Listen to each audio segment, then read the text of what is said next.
Entonces, esas fueron las características del clasicismo griego, que están presentes en muchas obras y, como dijimos, permaneció por muchos siglos. Ahora vamos a pasar a estudiar los géneros literarios que se desarrollaron en esta época de la literatura griega. En realidad existieron tres géneros que el propio Aristóteles identificó: el género épico o heroico, el género lírico o sentimental y el género dramático o teatral. Este último género dramático o teatro griego es un género que implica un estudio bastante necesario en una sesión completa. Por tal razón, ahora nos vamos a dedicar a analizar el género épico y el género lírico. El género épico narrativo es considerado uno de los más antiguos, porque dentro de este género están las grandes hazañas de héroes y también los relatos que intentan explicar el origen del mundo y de todo lo que conocía el hombre griego. Uno de sus más grandes representantes fue el Aedo Homero. Aedo significa concedor de cantos, o sea, alguien que escucha historias desperdigadas en el tiempo, desperdigadas en distintos lugares, y las va uniendo todas hasta formar una obra mayor. Eso hizo Homero con sus dos grandes composiciones. Su más grande obra es llamada la Ilíada. La Ilíada tiene como contexto la guerra de Troya. Sin embargo, a Homero no le interesa contar cómo empezó esta guerra y mucho menos cómo terminó. Él se sitúa en el 9º año, donde Aquiles, uno de los principales héroes, tiene un momento de cólera, de ira, y tomará la decisión de apartarse de la guerra. La obra analiza desde la cólera de Aquiles y su renunciación hasta las posteriores consecuencias con la muerte de uno de sus mejores amigos, el guerrero Patroclo. Otra de sus grandes epopeyas es la Odisea. La Odisea comprende el viaje de Ulises cuando termina la guerra de Troya y el desafío que éste hace a los dioses.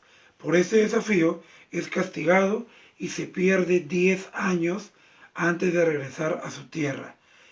Todo lo que ocurre en la Odisea, que es más compleja que la Ilíada, gira en torno al viaje del retorno, un viaje que no solamente es físico, sino también espiritual. Una de las cosas que también hay que resaltar es que la existencia de Homero aún se mantiene en bastante debate.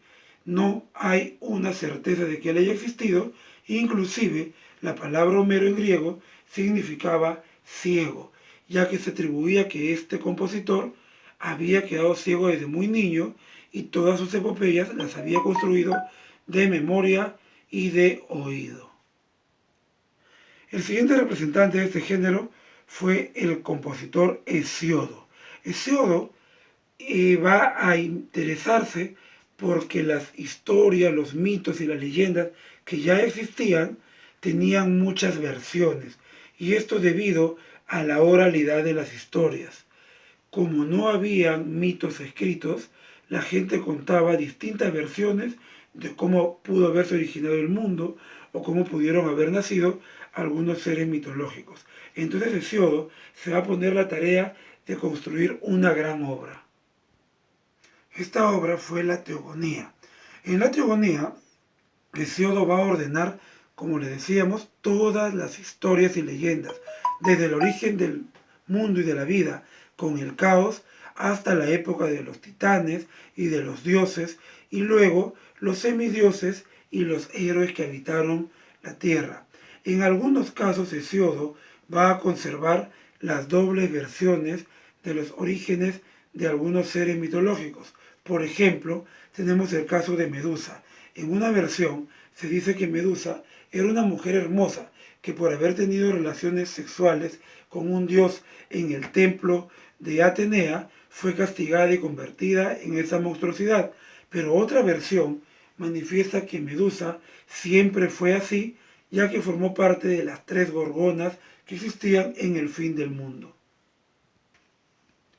Tenemos también al género lírico, que proviene del instrumento musical lira, ya que los poemas antiguos eran cantados. En este género Tuvieron muchos representantes, pero hubo dos que contrastaron de manera muy importante.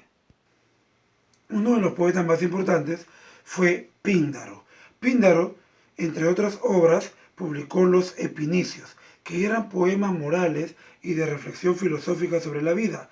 Píndaro proponía que el hombre debía buscar la trascendencia del alma, es decir, vivir más allá de la muerte a través de los recuerdos de sus buenas obras o acciones. Y en contraste, existió una poetisa muy importante, Safo, de Lesbos. Esta poetisa escribió la Oda a Afrodita y proponía que la mujer debía explorar su cuerpo. Proponía que no había nada de malo en que una mujer exprese sus deseos, sus intenciones, sus sueños y sobre todo podía explorar el cuerpo a través de las palabras. Una mujer podía manifestar lo mismo que los hombres hacían cuando estaban entre amigos. Safo y Píndaro tuvieron rivalidades porque, recuerden, Píndaro era moralista y Safo era liberal. Bien, el tema del clasicismo griego es bastante amplio. Hemos tratado de resumir un poco dos de los principales géneros. Y como ya dijimos, en nuestras próximas sesiones hablaremos del teatro griego, que también es algo muy interesante y muy amplio.